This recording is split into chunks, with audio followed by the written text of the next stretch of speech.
Assalamualaikum warahmatullahi wabarakatuh. Selamat jumpa pemirsa TVRI Sumatera Selatan dimanapun Anda berada. Bagaimana kabar Anda hari ini?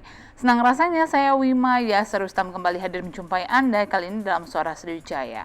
Seperti biasa, selama lebih kurang 60 menit ke depan kami akan mengajak Anda untuk membahas mengenai tema yang kami angkat sebagai topik. Dan kali ini Suara Sriwijaya mengangkat tema mengenai aktualisasi Pancasila di era milenial.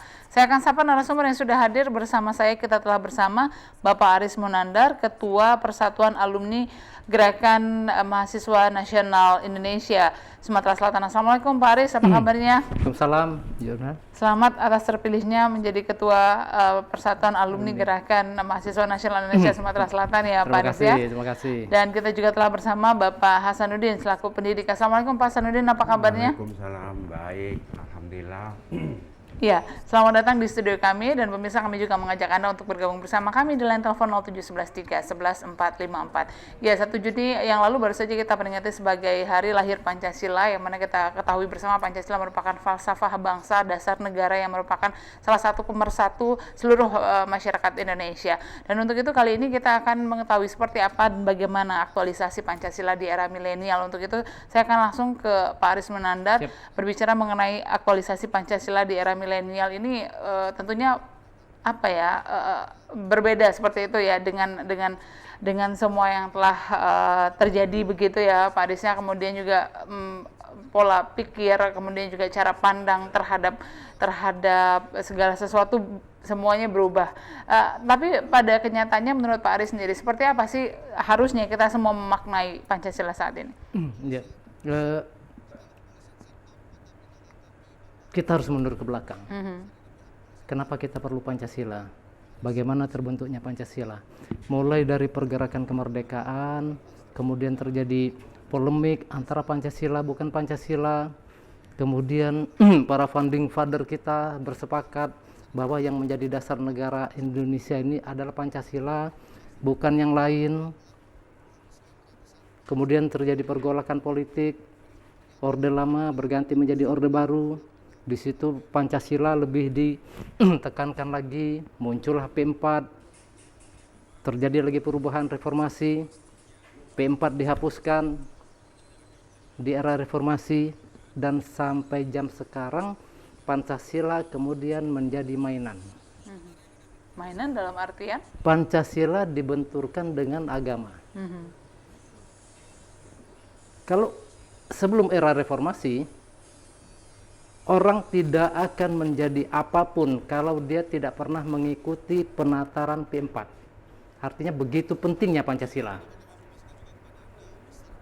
Mau naik jabatan, ikut kursus tentang Pancasila, selesai itu baru bisa dia menduduki suatu jabatan. Kalau sekarang yang saya katakan tadi, bukan hanya Pancasila jarang dibicarakan, bahkan menjadi mainan. Menjadi mainan masih ingat kita kan kasus yang di KPK. Pancasila dibenturkan dengan kitab-kitab suci, Pancasila jadi mainan di viral-viral. Nah, ini maksud saya tuh jadi masalah buat kita. Jangankan kita mau mengamalkan sila-sila yang ada dari 5 sila yang ada itu, bahkan sekarang cenderung jadi mainan tadi itu. Nah, kalau ini terus-menerus berlangsung, mau jadi apa kita ini? Nah, saya kira itu. Iya, tapi kalau berbicara mengenai pembenturan antara Pancasila dan agama, bukannya kita ketahui bersama bahwa sila pertama itu adalah ketuhanan yang Maha Esa. Tentunya ketuhanan itu artinya beragama. Seperti apa Pak Aris menilai hal ini? Kami di Gerakan Mahasiswa Nasional Indonesia sewaktu mahasiswa itu dididik untuk mengetahui Pancasila dan mengamalkan Pancasila itu. Karena kami di GMNI itu meyakini bahwa Pancasila itu merupakan buah pikiran dari Bung Karno. Nah, kami sebagai pengikut Bung Karno ya punya kewajiban untuk mengetahui apa itu Pancasila dan bagaimana mengamalkan Pancasila itu. Jadi kalau misalnya ada usaha-usaha untuk merongrong Pancasila, ya kami bukan hanya memandang Bung Karno sebagai pencetus Pancasila, tapi kami ketika era Orde Baru juga kan mengikuti penataran-penataran. Ya, jadi sangat wajar dan kami mempunyai kewajiban untuk mempertahankan Pancasila itu. Baik, tapi pada kenyataannya memang kita ketahui bersama bahwa Pancasila ini adalah dasar negara dan itu mutlak, tidak ada katakanlah Tidak yang bisa dibandingkan. ya tidak tergantikan dan Iya. tidak ada juga kemudian yang menolak Pancasila begitu. Dari dulu juga sampai saat ini juga kita ketahui bersama tidak ada perubahan di situ. Pancasila adalah dasar negara, falsafah bangsa yang tentunya harus kita junjung. Lalu kenapa akhirnya beberapa waktu terakhir begitu tadi sempat juga disinggung Iya. mengenai ada seolah-olah begitu ada pembenturan dan lain hal. Padahal kalau Pancasilais semua kita warga negara Indonesia tentunya Pancasilais seperti itu. Komentarnya seperti apa? Seharusnya seperti itu. Yang saya katakan tadi, pada awal-awalnya kan tidak semua orang suka Pancasila. Misalnya terjadi apakah Indonesia mau berdasarkan Pancasila atau mau berdasarkan agama? Nah, ketika berdirinya negara Republik Indonesia ini kan ada diskursus seperti itu. Tapi pada waktu itu founding father kita bersepakat, ya sudahlah Pancasila lah. Agar apa? Agar negara ini menjadi utuh. Nah, seiring berjalannya dengan waktu sampai dengan era sebelum reformasi kita sudah bersepakat Pancasila. Tinggal bagaimana kita mengimplementasikan Pancasila itu dalam kehidupan kita sehari-hari. Nah,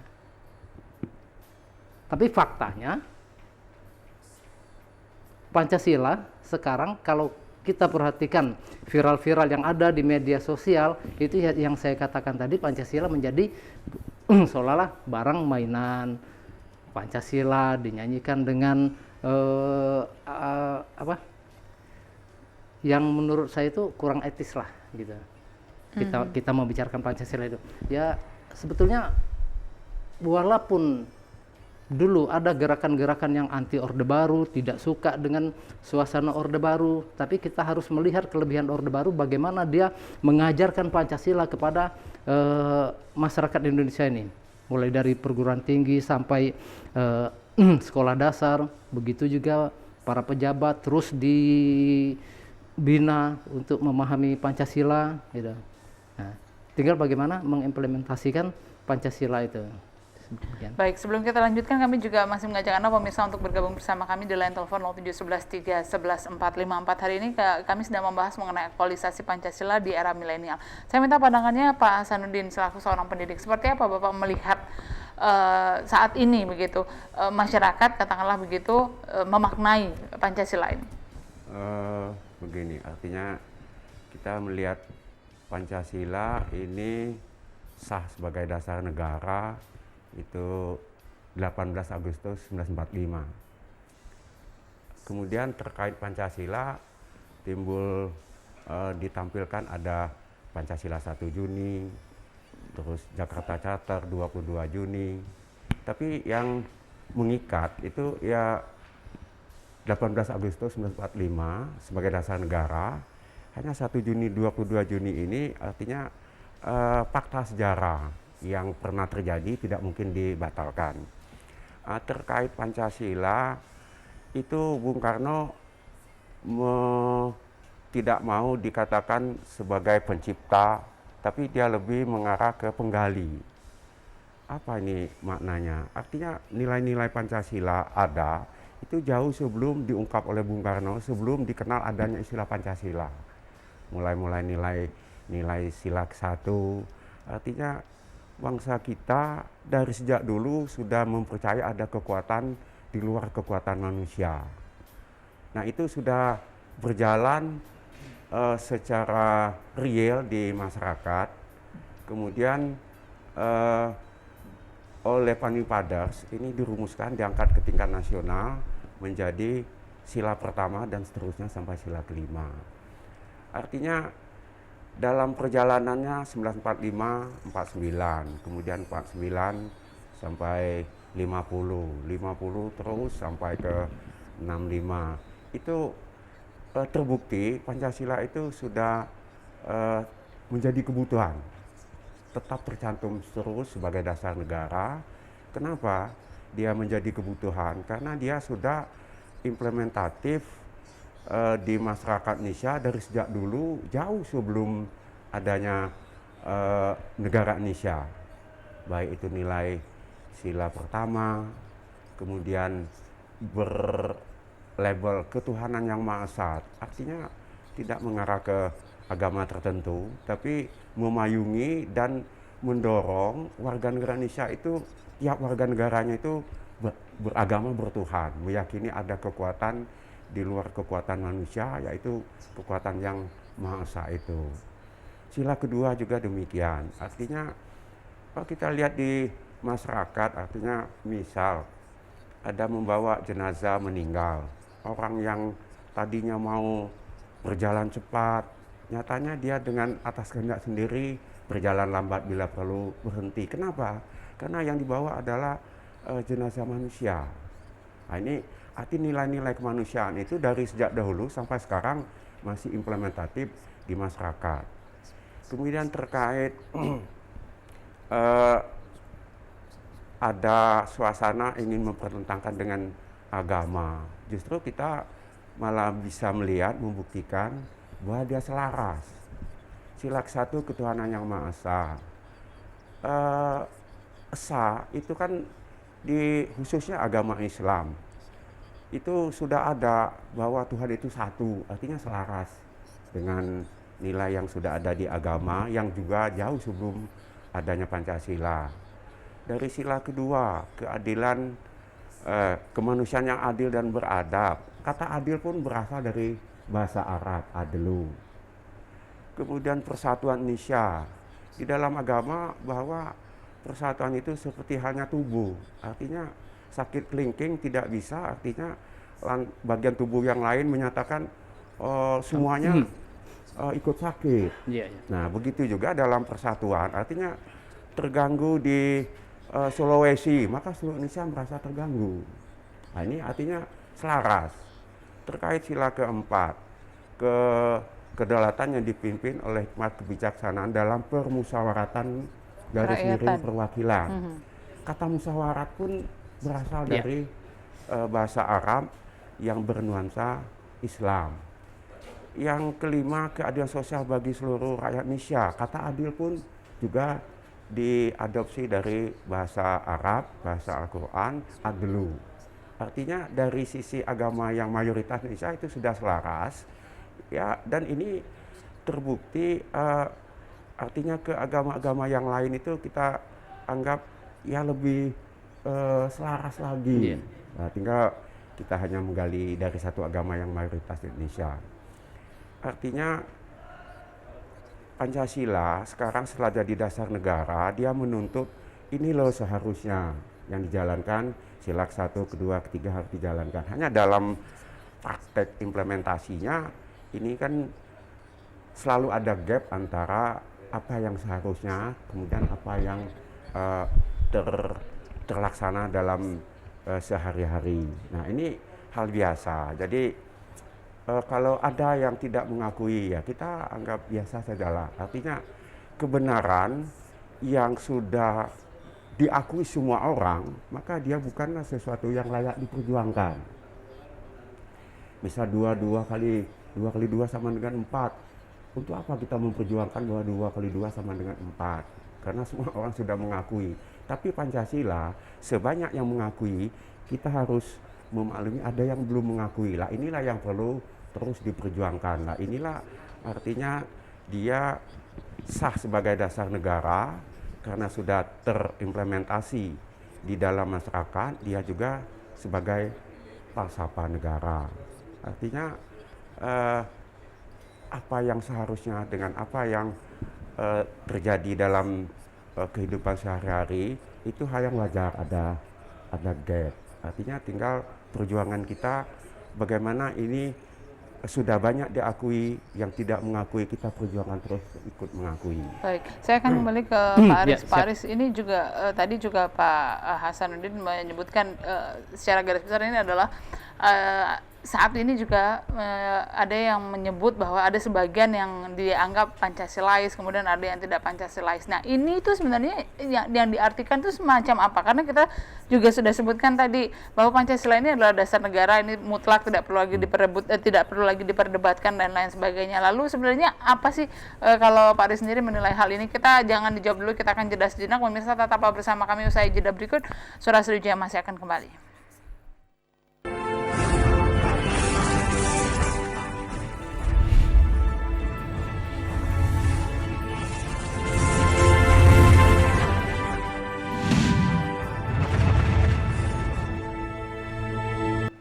Terima kasih Anda masih bersama kami dalam Suara Sriwijaya. Masih kami ajak Anda untuk bergabung bersama kami di line telepon 07113 11454. Hari ini Suara Sriwijaya mengangkat tema mengenai aktualisasi Pancasila di era milenial.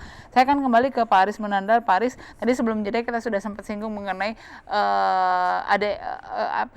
pengelompokan, katakanlah begitu, istilah ada Pancasila dan juga ada Pancasila, ada yang tidak Pancasilais. Padahal kita ketahui bersama bahwa Pancasila ini sudah tidak perlu diperdebatkan lagi. Ini merupakan dasar negara mutlak, harus kita junjung bersama. Ini adalah sebuah pemersatu bangsa. Nah, lalu komentarnya seperti apa, Pak Aris? Ini jaraknya cukup ya untuk aku buka Ya, masker. silakan.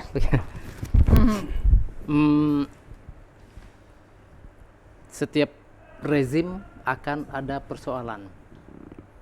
Setiap rezim juga punya masalah-masalah sendiri berkaitan dengan kebangsaan ini. Pancasila sekarang dipersoalkan ya karena ada apa? Ada polarisasi politik. Artinya apa? Artinya pemilihan presiden lalu itu sampai sekarang masih berjejak. Berkali-kali dibilang bahwa cebong kampret sudah selesai, tapi faktanya menurut saya tidak selesai. Masih ada cebong, masih ada kampret, masih ada pemilih nomor 1, masih ada pemilih nomor 2. Kalau kita mau perhatikan di situ, ketika seseorang mengeluarkan satu kalimat tentang Pancasila atau bukan Pancasila, itu akan teridentifikasi. Apakah dia itu menjadi pemenang pemilu atau dia itu sebagai orang yang kalah dalam pemilu. Itu yang saya pahami sebagai apa? Sebagai social cleavage. Bahwa politik itu membelah masyarakat. Ada masyarakat pemilih Jokowi, ada masyarakat bukan pemilih Jokowi. Nah, jadi persoalan Pancasila yang sekarang ini dibicarakan, saya melihat tidak lepas dari jejak-jejak itu. Coba kalau kita lihat pada era SBY, sebelum Pak Jokowi, ada tidak Pancasila itu dipersoalkan? Tidak ada. Nah, jadi dengan polarisasi politik tadi itu, di mana masyarakat menjadi terbelah antara pemilih 1, pemilih 2, maka apapun yang menjadi kebijakan pemerintah itu akan dikritisi secara keras. Sebagai contoh, terakhir persoalan antara harus memilih Pancasila atau memilih kitab suci yang dilakukan dalam tes wawasan kebangsaan, ya, saya pikir yang si pemilih Jokowi akan tenang-tenang saja, nggak ada masalah. Tapi yang bukan pemilih Jokowi, loh, kenapa harus memilih keduanya itu? Nah, cuma mungkin perlu kita teliti juga, apakah tes itu sifatnya administratif, ada persoalan kebangsaan, atau memang terjadi politisasi terhadap tes itu. Tes itu kan dikait-kaitkan dengan ada apa di belakangnya? Ada apa di belakang tes itu? Seolah-olah tes itu untuk menyingkirkan sebagian orang di KPK buat apa? Buat melanggengkan korupsi. Itu kan tuduhan dari salah satu pihak. Gitu. Nah, jadi kalau saya melihat persoalan itu adalah ya sangat politis yang merupakan jejak dari pemilihan presiden lalu. Nah, terus kenapa kita harus berbicara Pancasila sekarang ini? Ya, kita harus mengingat bahwa Indonesia yang sekarang terdiri dari banyak bangsa, terdiri dari banyak bahasa, suku bangsa, itu kan tidak lepas daripada apa? Karena ada sosok Pancasila.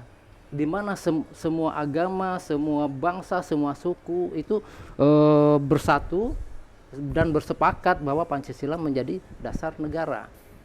Coba kalau misalnya kita tidak berpancasila, kita berlandaskan kepada misalnya salah satu kitab suci. Apakah penganut kitab suci yang lainnya itu mau mengakui? Nah, itulah yang saya istilahkan sebagai suatu kesaktian Pancasila. Nah, kalau sekarang Pancasila itu menjadi tertawaan atau menjadi mainan, apa jadinya untuk 10 tahun, 20 tahun ke depan? Apa iya Indonesia masih seperti sekarang ini kalau bukan Pancasila? Gitu. Nah, sebetulnya kalau kita lihat viral-viral video-video di YouTube, banyak anak-anak yang tidak hafal Pancasila. Gitu. Ini tanggung jawabnya Pak Hasan ini sebagai pendidik ini. Bagaimana mungkin siswa tidak hafal Pancasila, tidak bisa menyanyikan lagu Indonesia Raya? Ya, sebagian dosanya kita kasihkan ke Pak Hasan. Iya, Pak Aris, tapi kalau ini menarik juga menggelitik ketika Bapak tadi menyebutkan ya ini mungkin pada saat adalah warisan, katakanlah warisan pada saat pemilu kemarin begitu yang sehingga terbelah 1-2 kemudian menjadi terbelah. Tapi padahal 1-2 sekarang sudah menjadi 1 begitu ya Pak ya. Tapi pada kenyataannya apakah memang yang tidak memilih diantaranya ini kemudian yang kontra ini semuanya itu dikategorikan tidak Pancasilais, tidak seperti itu juga tentunya ya Pak Aris ya, atau seperti apa menurut Bapak? Ya, bukan tidak Pancasilais, tapi kan kita jangan memungkiri bahwa Indonesia ini sangat seksis untuk dunia global, dunia besar, gitu. Kalau Jazirah Arab yang bangsanya satu bangsa Arab, bahasanya satu bahasa Arab, itu bisa dijadikan menjadi banyak-banyak negara untuk kepentingan kekuatan global, ya kenapa Indonesia tidak bisa dibegitukan? Nah, ya kita boleh berbeda pendapat ya, tapi saya punya pandangan bahwa Indonesia ini cukup seksis lah. Sumatera Selatan punya minyak, Papua punya emas. Nah, kalau ini menjadi negara-negara sendiri-sendiri, kan semakin mudah buat kekuatan global itu menjalankan kepentingannya di negara yang terpecah-pecah ini tadi. Ya. Sepertinya ini cuma khayalan gitu, tapi ya kita punya pikiran masing-masing, kita punya ketakutan sendiri-sendiri terhadap perkembangan yang ada. Ya, kalau saya pribadi takut bahwa dengan Pancasila menjadi mainan sehingga aku boleh dong tidak Pancasila, kalau kalian mau Pancasila silahkan kalian, kita kan demokrasi, kita hak masing-masing. Nah, kalau itu yang terjadi, kan ada satu daerah misalnya kami tidak memilih Pancasila, kalian memilih Pancasila, silahkan. Tesis saya tidak akan ada Indonesia tanpa Pancasila. Iya, seharusnya memang keberadaan Pancasila ini memang tidak perlu diperdebatkan karena memang sebagai dasar negara, Pancasila adalah falsafah negara. Oh ya, silakan Pak selanjutnya kita akan ke Pak Hasanuddin. Pak Hasanuddin, kalau kita melihat seperti apa implementasi Pancasila saat ini menarik. Jangankan berbicara implementasi, generasi muda saat ini pun kalau misalnya doorstop kita tanya, coba sebutkan 5 sila yang ada dalam Pancasila. Sebagian mungkin saya rasa banyak yang tidak tahu. Komentarnya seperti apa, Pak Hasan? Jangankan kita bicara implementasi, nah membicarakan, menyebutkan, melafalkan silanya saja saat ini sudah kesusahan. Seperti apa?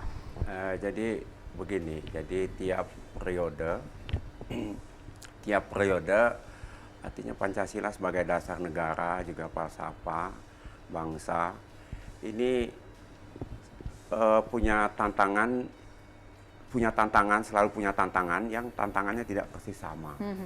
Artinya mulai tahun 45, 49, 49, 50 terus sampai ke 65, terus 66 sampai sebelum reformasi sampai reformasi sekarang itu artinya dia selalu punya tantangan. Yang tantangannya itu diantaranya yang sekarang artinya kita tidak menafikan ada anak yang tidak hafal Pancasila, apalagi dia bisa menyadari bahwa Pancasila ini menjadi falsafah bangsa. Nah, artinya tantangan-tantangan inilah bagian dari hal yang menyebabkan belum tentu semua mengakui. Dan ini juga menjadi motivasi bahwa dia layak untuk diperjuangkan terus. Artinya bertitik tolak ini kan bagian dari tantangan ke depan seperti yang dikemukakan di Arab itu satu bangsa satu banyak bahasa, negara. ya. Juga di Eropa itu banyak apa? Satu bangsa banyak negara. Di Indonesia justru sebaliknya, banyak bangsa satu negara.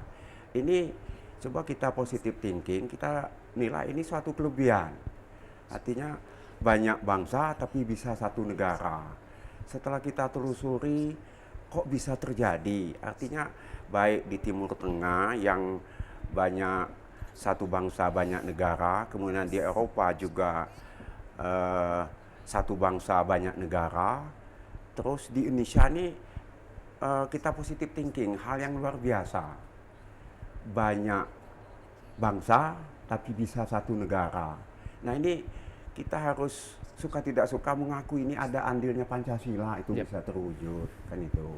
Artinya untuk ke depan, kini dan ke depan milenial ini artinya kita tahu kepeduliannya terhadap hal yang terkait kebangsaan, kenegaraan ini kan tersaingi.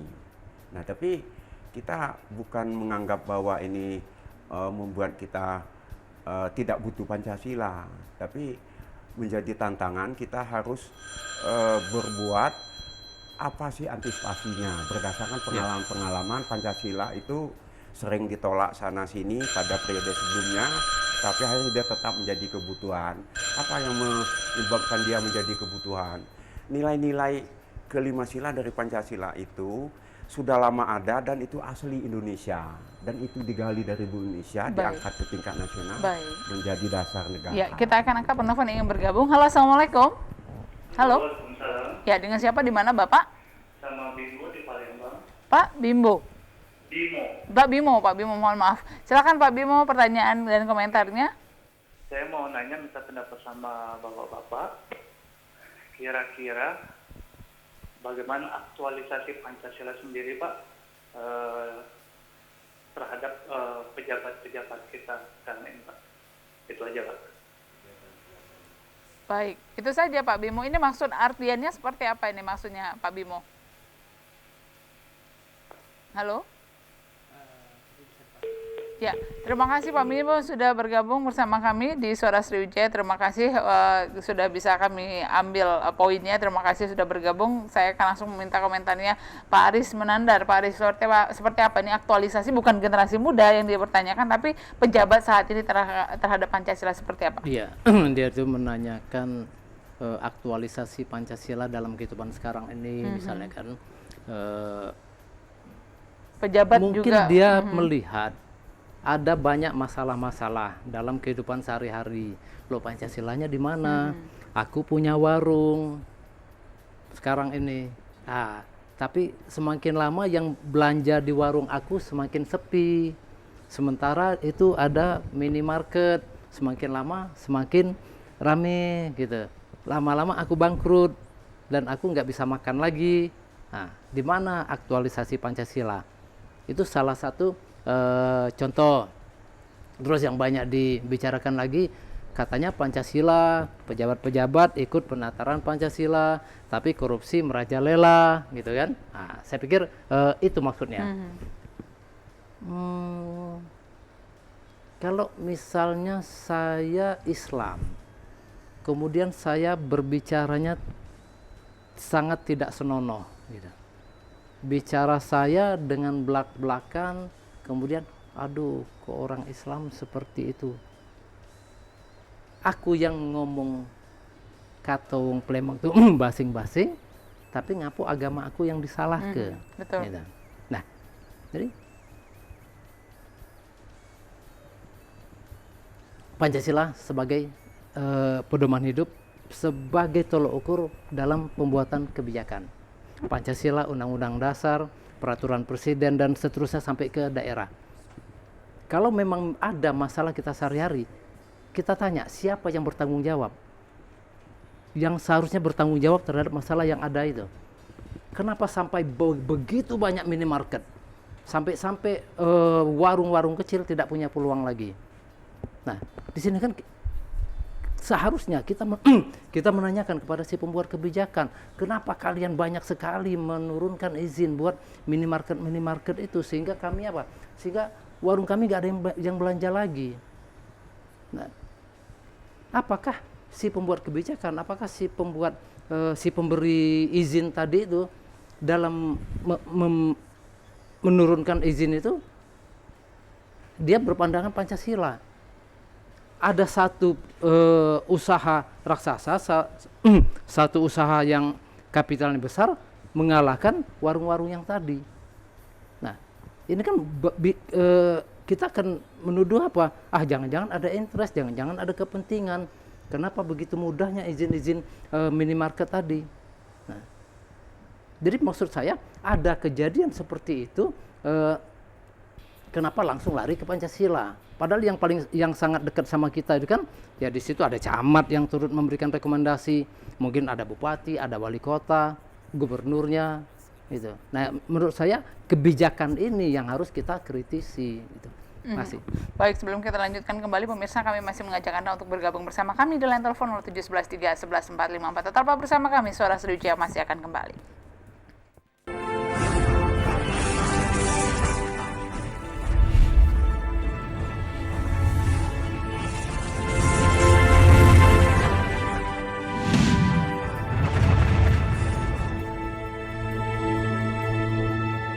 Terima kasih Anda masih bersama kami dalam Suara Sriwijaya. Masih kami ajak Anda untuk membahas mengenai aktualisasi Pancasila di era milenial.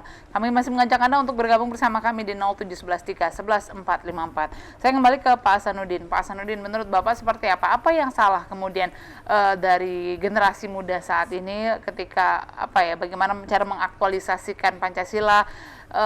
Ini masih dipertanyakan tentunya jika menghafal saja susana. Seperti apa sih di mana letak putusnya generasi ini? Karena kita tahu dulunya kita pada saat sekolah Pancasila ini merupakan lafalnya tentunya senantiasa diulang bersama dan tidak ada murid pada saat itu tidak hafal Pancasila. Belum sekolah saja sudah hafal begitu. Ya? Seperti apa, Pak Hasan? Begini, jadi dulu kita lihat kita dijajah itu walaupun oleh Belanda, tapi pada dasarnya siapapun penjajah itu dilatar belakangi negara-negara yang menganut ideologi kapitalis.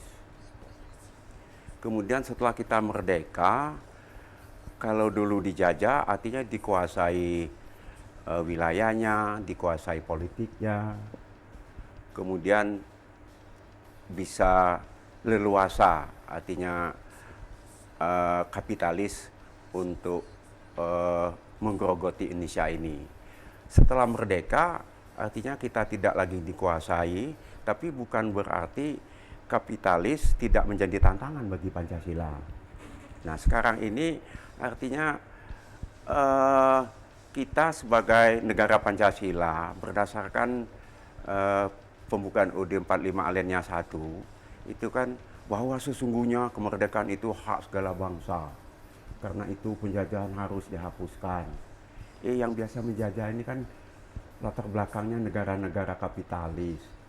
Artinya tapi Pak Hasan, bukannya enggak kejauhan kalau kita ngomong anak sekolah SD, SMP tidak hafal Pancasila, bahwa itu ada korelasinya dengan penjajah. Ya, enggak nanti sampai ke sana, sampai ke kejauhan sana. itu. Coba silahkan dilanjutkan, Pak Hasan. Jadi begini, artinya dengan kita rentetannya itu ya, susupan kapitalis itu tidak lagi menguasai wilayah, tapi kita sudah merdeka, dia mencari jalan alternatif.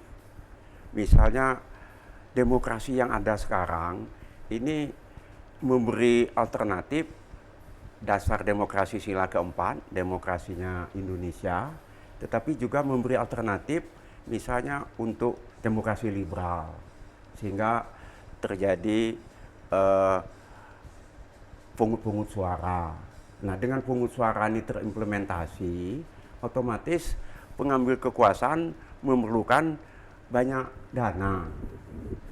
Nah, dengan dia perlu banyak dana, artinya susupan kapitalis, oke. Tapi sekarang ini pola-pola kapitalis bisa secara terbuka masuk ke Indonesia. Nah, sekarang pengaruhnya bukan hanya kepada anak didik, tapi juga kepada orang tua yang dididik, masyarakat pendidik. Kadang di bawah ambang sadar terpengaruh. Misalnya teknologi, HP dan lain-lain. Ini kan alat. Tapi kalau sampai anak-anak ini menyita waktu yang lebih banyak ke sana, ini kan artinya kontraproduktif. Nah, jadi cara untuk menjauhkan dengan Pancasila dibuat hal-hal yang menarik, yang merupakan produk kapitalis, dan anak-anak lebih tertarik, lebih ada magnetnya ke hal-hal yang ditawarkan dengan pola kapitalis ini. Baik, Pak Hasan, Nah, tapi jadi tantangannya tidak pada anak-anak, tapi lingkungan, pengambil kebijakan ini sudah mendukung, entah di bawah ambang sadar atau dia memang sudah tersandra. baik, Kan itu. Pak Hasan, tapi pada kenyataannya kalau dulu kita kan merupakan diajarkan begitu Pancasila tentunya dari sekolah, Ya. yang notabene tentunya lembaga pendidikan begitu. Nah, kalau begitu artinya dunia pendidikan kita ini, maksud Pak Hasan tadi yang sudah disusupi kepentingan-kepentingan ini, otomatis tentunya ini ada campur tangan pemerintah dong, karena dulu saya mengenal Pancasila dengan jelas itu tentunya di bangku sekolah. Komentarnya seperti apa? Tapi jangan dijawab dulu, kita akan Iya, angkat oke. telepon yang ingin bergabung. Halo, assalamualaikum. Halo? Ya, halo. Assalamualaikum. Ya, tampaknya terputus. Silahkan dicoba lagi Bapak atau Ibu di 07113114454. Saat ini kita sedang membahas mengenai aktualisasi Pancasila di era milenial. Seperti apa Pak Hasan? Jadi salahnya itu di mana saat ini kalau begitu? Dulu kan kita tahu bahwa kita diajarkan pada saat duduk di bangku sekolah. Tapi pada kenyataannya kalau begitu tidak sampai informasi ataupun juga ilmu Pancasila ini, katakanlah begitu, ke anak generasi muda saat ini. Lalu yang perlu dipersalahkan ini kalau begitu ada susupan-susupan kapitalis begitu maksudnya, kepentingan yang tadi Bapak sampaikan. Arti tidak sampai. Nah, tidak sampai ini artinya ada disampaikan. Hanya suasana yang terwujud. Ini anak-anak ini tidak tertarik lagi dengan apa yang disampaikan karena ada hal lain yang lebih menarik. Artinya sampai dengan adanya faktor pembanding yang lebih kuat magnetnya untuk dia lebih menarik, yang membuat dia yang seharusnya anak-anak itu sudah mengimplementasikan Pancasila, tapi dia hafal pun tidak. Baik, jadi kalau begitu tidak berhasil pendidikan Pancasila di di dunia pendidikan saat ini kalau begitu. Kalau kita merupakan output yang tentunya sangat dekat dengan Pancasila. Kalau begitu ada yang terputus begitu Pak Hasan kalau dari komentar yang Bapak sampaikan. Tapi kita akan angkat terlebih dahulu telepon ingin bergabung. Halo, assalamualaikum. Ya, dengan siapa, di mana Bapak? Dengan Edward dari Kenten. Pak Edward, silahkan Pak Edward pertanyaannya. Baik, terima kasih. Kita pengen komunikasi dengan dua narasumber. Ya, silahkan. Kita tertarik dengan judul hari ini, aktualisasi Pancasila di era milenial. Artinya, ini akan menjadi tanggung jawab kita bersama bahwa Pancasila ini adalah dasar negara. Bangunan tanpa dasar atau fondasi, maka bangunan itu akan roboh. Nah, kalau saja pemerintah atau kita bersama tidak merasa bertanggung jawab untuk menanamkan rasa Pancasila kepada generasi-generasi ke depan, maka kehancuran akan datang. Kenapa? Karena memang fondasinya sudah runtuh kalau memang Pancasila tidak diperkenalkan atau diperjuangkan lebih dalam lagi. Saya rasa kalau kita bisa melihat sejarah kerajaan Majapahit itu lebih kurang umurnya ratusan tahun, hanya 100 sekian tahun, hancur oleh orang-orang di dalam. Begitu juga kerajaan Sriwijaya, cukup terkenal di mana-mana, hancur karena orang dalam. Nah, dikhawatirkan bangsa ini akan hancur oleh orang dalam sendiri kalau kita tidak segera perbaiki ini. Terima kasih. Baik, terima kasih Pak Edward di Palembang. Terima kasih sudah bergabung bersama kami. Salam untuk teman-teman di sana. Ya, silahkan Pak Aris, saya minta komentarnya. Seharusnya Pak Edward Edward tadi itu jadi narasumber juga di sini. Tapi benar apa yang dikatakan oleh Pak Edward tadi. Pancasila sebagai dasar negara, kalau dasarnya sudah runtuh, kalau dasarnya sudah rusak, sudah hancur, maka bangunan di atasnya akan turut juga hancur. Pak Edward tadi mengingatkan kita semua kepada apa? Kepada sejarah. Ada kerajaan Kediri hancur oleh apa? Oleh nilai-nilai baru yang datang, yang dibantu oleh kekuatan dari dalam. Ada Majapahit kuat menyatukan Nusantara, hancur karena apa? Karena ada nilai-nilai baru dari luar yang juga dibantu oleh kekuatan-kekuatan dari dalam. Kalau kita mau belajar lebih serius lagi, kita belajar apa yang terjadi di awal abad ke-19. Bagaimana Arab yang mulai dari era Rasulullah, sahabat, Ottoman, dalam satu kepemimpinan pecah menjadi banyak negara. Karena apa? Karena ada nilai-nilai dari luar dan juga ada dibantu oleh kekuatan-kekuatan dari dalam. Itu yang saya bilang tadi. Kalau saya punya ketakutan seperti itu yang dimaksudkan oleh Pak Edward tadi. Pak Edward menambahi kan persoalan Kediri, Majapahit, Singosari, ya itu tidak lepas dari adanya nilai-nilai baru. Nah, nilai-nilai baru apa yang sekarang sedang masuk ke Indonesia ini? Ya. Nah, terus kondisi kita di dalam ini seperti apa? Saya ada membaca. Jadi suatu ketika ada seorang pendidik berangkat dalam satu kereta, kemudian di sebelahnya ada seseorang yang membawa karung. Sebentar-sebentar dia nendang, nyepak karung itu. Terus ditanya, kenapa Anda sebentar-sebentar menendang karung itu? Dia jawab, saya membawa tikus-tikus untuk saya jual ke kota, untuk berbagai macam keperluan. Saya tendang karung ini biar tikus-tikus itu saling bersentuhan sehingga mereka saling berantem. Mengapa dilakukan itu? Agar para tikus itu tidak sadar mereka mempunyai kuku yang tajam, gigi yang tajam. Nah, kalau mereka tidak ribut sesama mereka, maka mereka akan menggunakan kuku dan giginya untuk mengoyak karung, sehingga mereka akan bebas keluar. Nah, demikian juga, itu kan satu analogi bahwa kita bangsa Indonesia selalu disuruh berantem di dalam, sehingga kita tidak sadar bahwa kita ini bangsa yang besar, bangsa yang sumber dayanya juga banyak, yang kita bisa menjadi negara yang lebih besar lagi dari yang sekarang. Baik, kalau begitu Pak Hasan, komentar Bapak seperti apa? Mungkin ada sedikit katakanlah kesadaran generasi muda terhadap Pancasila ini berkurang jika dibandingkan dengan generasi sebelumnya, katakanlah seperti itu. Nah, namun tidak ada kata terlambat untuk berbenah. Ya. Apa yang harus dilakukan ke depan? Meskipun ya tentunya tantangannya berbeda, era sekarang berbeda, tapi pasti ada jawaban untuk mengembalikan katakanlah Pancasila ini agar lebih dikenal di generasi muda. Jadi untuk kesadaran ini memang seharusnya dimulai dari pengambil kebijakan. Artinya pengambil kebijakan tidak memberi keleluasaan untuk menjauhkan anak peserta didik dengan Pancasila. Artinya memang pengaruh kapitalis ini menyusup itu. Kalau dulu dengan cara kasar menjajah, sekarang ini kita merasa merdeka, tapi pada dasarnya kita masih terjajah. Nah, ini akibatnya dengan pola demokrasi yang kita tawarkan, demokrasi Indonesia, kemudian terbuka peluang demokrasi liberal, ini kan mencetak pengambil kebijakan tersusupi nilai-nilai kapitalis ini.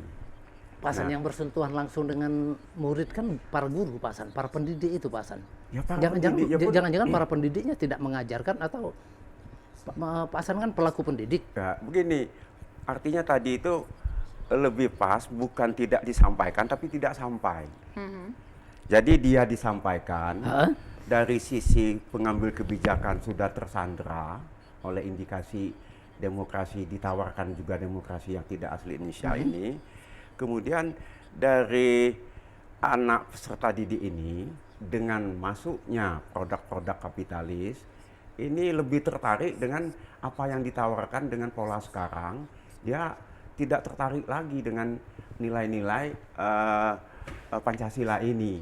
Hanya kita tetap optimis, artinya kelima sila itu tadi nilainya itu digali dari bumi Indonesia, kemudian itu terimplementasi oleh dari arus bawah masyarakat. Artinya anak-anak ini tidak hafal Pancasila, tapi kalau dia bermain layangan misal, dalam dia bermain layangan ada yang besar, ada yang kecil, kemudian nanti kesepakatannya itu satang siapa yang duluan menyenggol benang. Lalu, mohon maaf saya potong, pengambil kebijakannya apa yang menurut Bapak harus dilakukan saat ini? Apa yang harus dilakukan pengambil kebijakan? Karena yang saat ini terjadi juga atas pengambilan kebijakan sebelumnya begitu. Seperti apa, Pak Hasan? Kebijakan apa yang bisa diambil? Ya, kebijakannya harus seperti yang apa tadi, Maret itu tadi, ya harus betul-betul dikendali. Artinya jangan sampai sekarang ini yang tidak minta pun ditawarkan, kira-kira begitu. Maksudnya? Ya merambah di mana-mana. Artinya pola kapitalis itu harusnya ada pada tempat tertentu. Lah kalau ini sekarang sudah menggurita sampai ke kampung-kampung. Artinya ekonomi asli Indonesia, ekonomi kerakyatan itu belum mampu diajak bersaing seperti itu.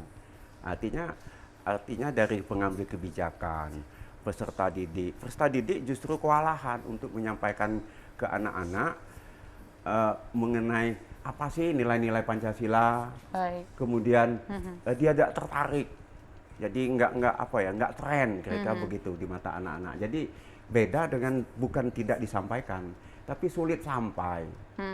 Polanya harus berganti begitu ya, Pak Hasan ya? Kan itu yang harus, artinya Baik. pengambil kebijakan sekarang, generasi tua harus juga artinya mempelajari apa sih maunya selera anak-anak sekarang. Saya akan kan minta itu. pendapatnya Pak Aris. Silakan Pak Aris, singkat saja seperti apa kemudian agar generasi muda ini bisa mengaktualisasikan Pancasila tentunya dengan caranya. Yap, terima kasih. Mahasiswa setelah selesai kuliah, dia merupakan produk akademik, dia menjadi kelompok masyarakat yang terdidik. Kepada alumni GMNI, saya berpesan, ketika Anda berkiprah di masyarakat, jadilah alumni yang berpikir cerdas, berkata jujur, dan selalu berbuat kebaikan. Tidak hanya baik untuk diri sendiri dan keluarga, tapi juga baik untuk kepada semua masyarakat. Saya pikir kalau nilai ini dijalankan, maka kebijakan-kebijakan dan turunan-turunan yang ada itu akan menjadi suatu kebaikan sebagai teladan bagi para milenial. Karena milenial ini sudah kurang baca, kalau dia tidak dapat suatu teladan yang dia lihat secara langsung, maka dia tidak akan mendapatkan keteladanan itu. Terima kasih. Baik, terima kasih sekali Pak Aris Munandar sudah berbagi bersama kami dalam Suara Sriwijaya hari ini. Terima kasih Pak Hasan sudah bergabung bersama kami di Suara Sriwijaya dalam aktualisasi Pancasila di era milenial. Tentunya sudah merupakan suatu hal yang mutlak. Pancasila adalah dasar negara, falsafah bangsa yang tentunya harus kita junjung bersama. Adalah tugas kita bersama untuk terus menjaga Pancasila, dan Pancasila adalah dasar negara yang mempersatukan Indonesia. Akhirnya saya Wimaya Rustam pamit undur diri dari hadapan Anda, sampai jumpa dan wassalamualaikum warahmatullahi wabarakatuh.